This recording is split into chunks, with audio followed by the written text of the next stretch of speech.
नमस्कार दोस्तों, जय हिंद, वंदे मातरम। स्वागत है आपका अपने टीटी फैमिली शिक्षकों के परिवार जायसवाल कोचिंग सेंटर पर, पावर्ड बाय शिक्षा ही प्रकाश है। दोस्तों, आज की क्लास में हम बात करेंगे हिंदी भाषा का पीआईक्यू टेस्ट सीरीज कर रहे हैं। यह पीआईक्यू टेस्ट सीरीज आपका, जिसमें हम टॉप 30 प्रश्न करेंगे, आपके समझ सिलेबस का निचोड़ रहेगा। पीवाईक्यू टेस्ट सीरीज आपके एग्जाम के लिए, आपके सिलेक्शन के लिए, आपके सिलेबस के अकॉर्डिंग बहुत ही हेल्पफुल होने वाले। तो आइए मिक्स क्वेश्चन करेंगे। इसमें पेडागोजी के, शिक्षा शास्त्र के प्रश्न रहेंगे, हिंदी शिक्षण विधियों के प्रश्न रहेंगे और कुछ ग्रामर के प्रश्न रहेंगे। तो शिक्षक भर्ती special channel by Jaiswal coaching centre, powered by शिक्षा ही प्रकाश है, जिसमें से पहला प्रश्न आप लोगों की स्क्रीन पर है और आपको कमेंट करके बताना है कि इस टॉप 30 में से आप लोगों को इस पीवाईक्यू टेस्ट सीरीज में आपके कितने नंबर आ रहे हैं। तो चलिए शुरुआत करते हैं। पहला प्रश्न आप लोगों की स्क्रीन पर है। भाषा केंद्रित कक्षा का प्रमुख उद्देश्य क्या होता है? छात्र केंद्रित शिक्षण, शिक्षक केंद्रित शिक्षण, विषय केंद्रित शिक्षण या परीक्षा केंद्रित शिक्षण। यह आपके टेट एग्जाम 2024 के परीक्षा सीरीज में पूछा गया प्रश्न है, टीटी एग्जाम में पूछा गया प्रश्न है। तो भाषा केंद्रित कक्षा का प्रमुख उद्देश्य क्या होता है? इसका प्रमुख उद्देश्य है छात्र केंद्रित शिक्षण। क्या होता है प्रमुख उद्देश्य? छात्र केंद्रित शिक्षण। First option is the right answer. इसके बाद देखेंगे दूसरा प्रश्न। दूसरा प्रश्न कह रहा है, सुनना कौशल के संबंध में कौन सा कथन सही दिया गया है? यह केवल परीक्षा के लिए आवश्यक है, इसका भाषा सीखने में कोई महत्व नहीं, यह भाषा सीखने का प्रथम कौशल है, यह केवल उच्च कक्षाओं के लिए। तो केवल दो निगेटिव हो गए, तो ए और डी तो हो नहीं सकते, बचते हैं दो ऑप्शन, बी और सी। तो सुनना कौशल के संबंध में सही कथन बताना है। तो सुनना कौशल मतलब यह भाषा सीखने का प्रथम कौशल होता है। भाषा सीखने का पहला कौशल सुनना होता है, इसलिए अकॉर्डिंग टू क्वेश्चन यहाँ पे थर्ड ऑप्शन इधर राइट आंसर हो जाएगा। सभी कमेंट कीजिएगा, सभी ब्रदर सिस्टर टीचर्स जिनका सपना है अध्यापक अध्यापिका बनना, शिक्षक बनना। जायसवाल सर आप सभी का अभिनंदन और स्वागत कर रहे हैं। साथियों, भाषा शिक्षण का मुख्य उद्देश्य क्या होता है? व्याकरण को रटाना, भाषाई कौशल जैसे LSRW का विकास करना, केवल लेखन सिखाना या केवल पाठ याद करना। तो केवल ये भी दो निगेटिव निकल गए, बचते दो। व्याकरण रटाना भी निगेटिव होगा, ये भी हो गया, तो बचता है बी ऑप्शन। अर्थात भाषा शिक्षण का मुख्य उद्देश्य क्या होना चाहिए? भाषाई कौशल में LSRW का विकास करना, listening, speaking, reading and writing, सुनना, बोलना, पढ़ना, लिखना। According to question B option सही हो जाएगा। सभी कमेंट कीजिएगा, सभी प्यारे प्यारे भाइयों की, प्यारी प्यारी बहनें, गृहिणी, ब्रदर सिस्टर टीचर जिनका सपना है अध्यापक अध्यापिका बनना, शिक्षक बनना। जायसवाल सर अभिनंदन करते हैं, आप सभी के माता पिता को प्रणाम, नमस्कार और नमन करते हैं। साथियों, पठन कौशल का विकास मुख्य रूप से किससे होता है? नियमित पठन से, केवल व्याकरण से, केवल लेखन से, केवल परीक्षा से। ये आपके टेट एग्जाम 2024 में आया हुआ प्रश्न है। तो केवल ये निगेटिव हो गया, बचता हमारा पहला ऑप्शन। पठन कौशल का विकास मुख्य रूप से किससे विकसित होता है? नियमित पठन रूप से। नियमित अगर पढ़ाई करेंगे, नियमित तैयारी करेंगे तो उसका विकास होगा, चीजें ग्रोथ होंगी। क्योंकि हम नियमित अगर भोजन करेंगे तो हमारे शरीर की कोशिकाएं बनती हैं, शरीर का विकास होता है। नियमित भोजन नहीं करेंगे तो शरीर का विकास अच्छे तरीके से नहीं होगा, इसलिए नियमित पढ़ाई उसी तरह है। नियमित पढ़ेंगे, चाहे 2 घंटे, 2 घंटे ही अगर आप पढ़ते हैं तो डेली 2 घंटे पढ़िए। वही 2 घंटे अगर साल 6 महीने पढ़ेंगे, आपका बेहतरीन तैयारी हो जाएगी। अगला, भाषा कक्षा में शिक्षक की भूमिका कैसी होनी चाहिए? जब आपकी नियुक्ति होगी, आप लोग अध्यापक अध्यापिका बनेंगे, पढ़ाने जाएंगे, तो आप भाषा के शिक्षक हैं, भाषा के अध्यापक हैं, तो आपकी भूमिका क्या होनी चाहिए? सहयोगी मार्गदर्शक के, केवल व्याख्याता, अनुशासन अधिकारी या परीक्षक। तो केवल नेगेटिव हो गया। अनुशासन जमाने के लिए आपको नहीं रखा गया है, ना ही परीक्षक रखने के लिए। क्या रखा गया है? बच्चों के लिए, क्योंकि भाषा की कक्षा में शिक्षक की भूमिका एक सहयोगी और मार्गदर्शक रूप में होनी चाहिए। इस प्रकार से सहयोगी और मार्गदर्शक रूप में होनी चाहिए। तो according two questions first option सही हो जाएगा। ये पीवाईक्यू टेस्ट सीरीज चल रही है। आइए देखते हैं, अपनी तैयारी को जांचिए, परखिए और जानिए किस प्रकार के प्रश्न आपके टेट एग्जाम में पूछे जाते हैं। भाषा सीखने की सर्वोत्तम विधि कौन सी होती है? रटकर याद करना, केवल लिखना, सुनना, बोलना, पढ़ना, लिखना या केवल व्याकरण पढ़ना। तो आप सभी लोग जानते हैं, समझते हैं, ज्ञानी सर्वव्याख्याता लोग हैं, भावी अध्यापक अध्यापिकाएं,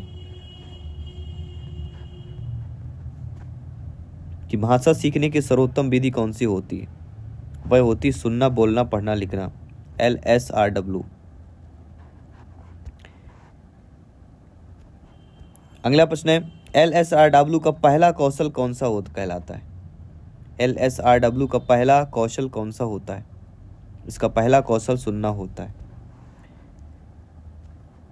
और ये आप जानते होंगे, सतत और व्यापक मूल्यांकन CC का उद्देश्य क्या होता है? और आपको पता है CC से प्रश्न पूछे जाते हैं। केवल अंक देना निगेटिव, केवल वार्षिक परीक्षा निगेटिव, केवल मौखिक परीक्षा निगेटिव, पॉजिटिव क्या हो? विद्यार्थी के समग्र विकास का मूल्यांकन करना ही CC कहलाता है।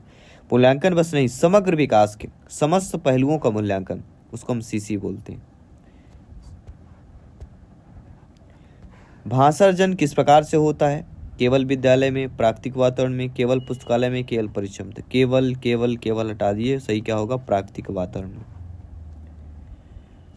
और आप ये जानते होंगे, पढ़े होंगे, आपने पढ़ा होगा कि भाषा शिक्षण में त्रुटियों को शिक्षक को कैसे देखना चाहिए।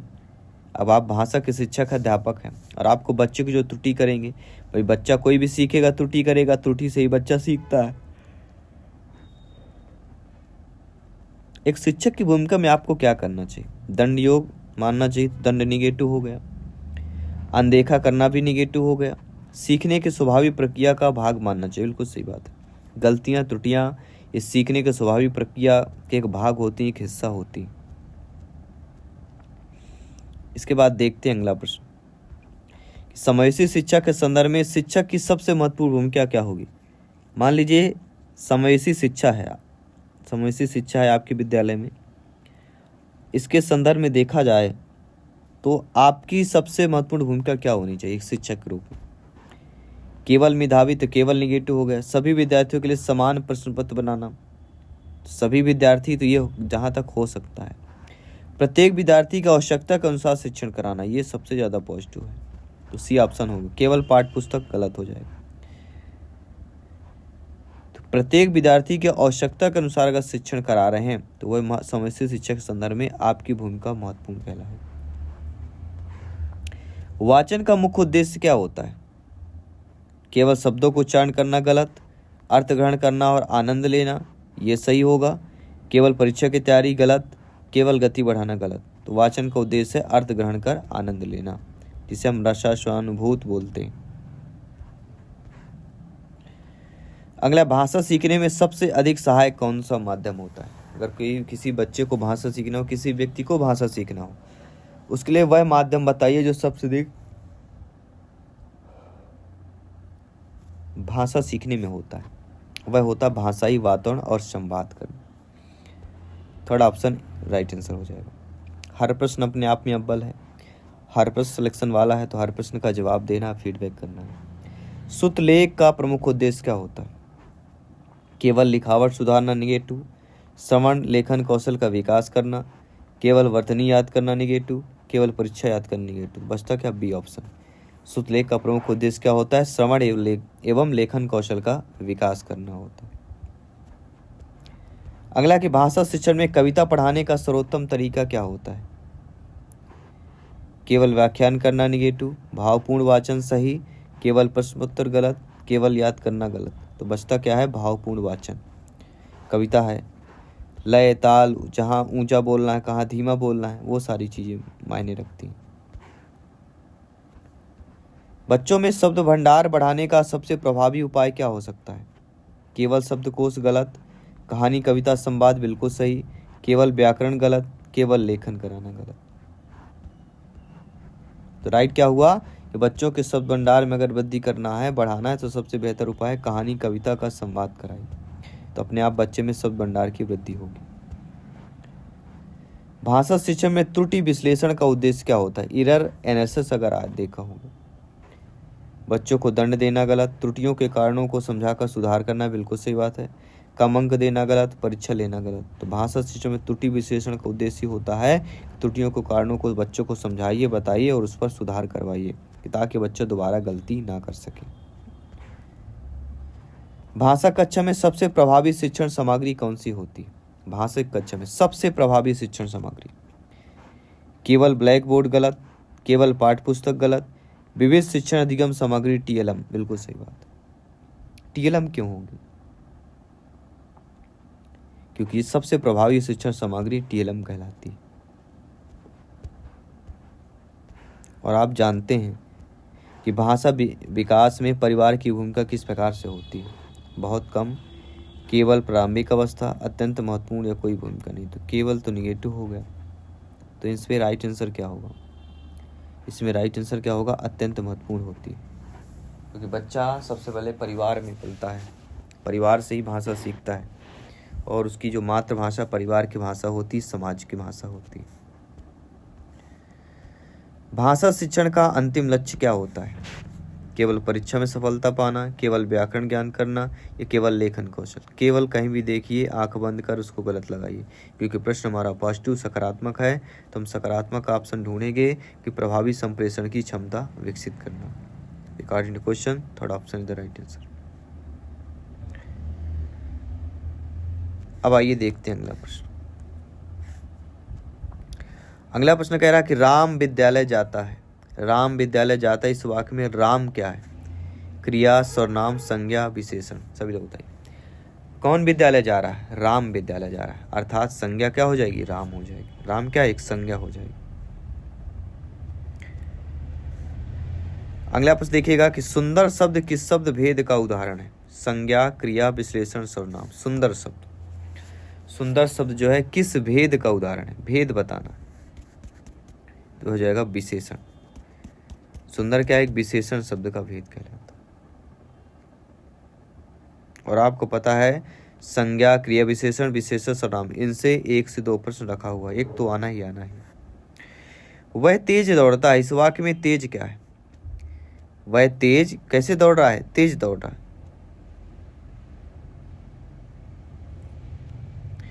तो तेज वाक्य का यहाँ पे क्या होगा? संज्ञा, क्रिया, विशेषण, विशेषण या सर्वनाम? तेज, सभी लोग बताएं। तेज का तात्पर्य होता है क्रिया विशेषण। वह तेज दौड़ रहा है, कैसे दौड़ रहा? तेज, तो क्रिया विशेषण पर आ जाए। लड़का का स्त्रीलिंग क्या होगा? लड़की, लड़की, लड़कियां या बालिका? लड़की। लड़का का स्त्रीलिंग लड़की हो जाएगा। और आपने शायद ये पढ़ा होगा कि पुस्तकें शब्द का वचन क्या होगा? एक वचन, बहुवचन, द्विवचन? इनमें से एक प्रश्न आता है, कभी कभी वचनों से प्रश्न आ जाता है। ये पुस्तकें शब्द है, पुस्तक, देखो एक वचन क्या हो गया? पुस्तक। लेकिन जहां पुस्तकें दे दी जाए तब वहां पे कौन सा होगा? तो पुस्तकें दे दी जाए मतलब वहां पे बहुवचन लग गया, बहुत सारी पुस्तकें हैं। अगला, मैं विद्यालय जाता हूं में पुरुष कौन है? उत्तम, उत्तम पुरुष, मध्यम, मध्यम। मैं विद्यालय जाता हूं, तो मैं पुरुष कौन सा है? सभी लोग बताइए और फीडबैक कीजिए। तो मैं विद्यालय जाता हूं, इसमें उत्तम पुरुष आ जाएगा। क्या होगा दोस्तों? उत्तम पुरुष इज द राइट आंसर। उत्तम, मध्यम, अनपुरुष, ये पढ़ लीजिएगा, एग्जाम के दृष्टि से इंपॉर्टेंट। जल का पर्यायवाची शब्द बताइए। पर्यायवाची, उपसर्ग, प्रत्यय, ये तो पूछा ही जाना है। तो जल का पर्यायवाची क्या होता है? जल का पर्यायवाची नीर होता है। क्या होगा? नीर। और अगला प्रश्न प्यारा सा प्रश्न है कि अंधकार का विलोम शब्द बताइए। छाया, रात, प्रकाश या दीपक? जी हाँ, कहते हैं ना रात में अंधकार होता है, अंधकार भारी, तो अंधकार का विलोम क्या होगा? अंधकार का विलोम प्रकाश होना चाहिए, दीपक, तो प्रकाश होगा। अंधकार का विलोम प्रकाश हो जाएगा। और आप ये तो जानते होंगे कि हाथ पैर फूलना मुहावरा, और आपको पता है मुहावरा, एक मुहावरा आपका एग्जाम में रखा हुआ है, कोई पूछे जाए, क्योंकि प्रीवियस ईयर में मुहावरे हर पेपर में आए हुए थे। तो हाथ पैर फूलना मुहावरे का अर्थ क्या होता है? खुश होना, घबरा जाना, दौड़ना, प्रसन्न होना। हाथ पैर फूलाना मतलब कहीं ना कहीं घबरा जाना। क्या हो जाएगा? घबरा जाना। Second option is the right answer हो जाएगा। इस पीआईक्यू टेस्ट सीरीज का अगला प्रश्न है कि जो कभी न मरे उसके लिए एक शब्द बताइए। अमर, अमर, अमृत, अजर। और आपको पता है एक शब्द या एक वाक्य वाले प्रश्न आते हैं,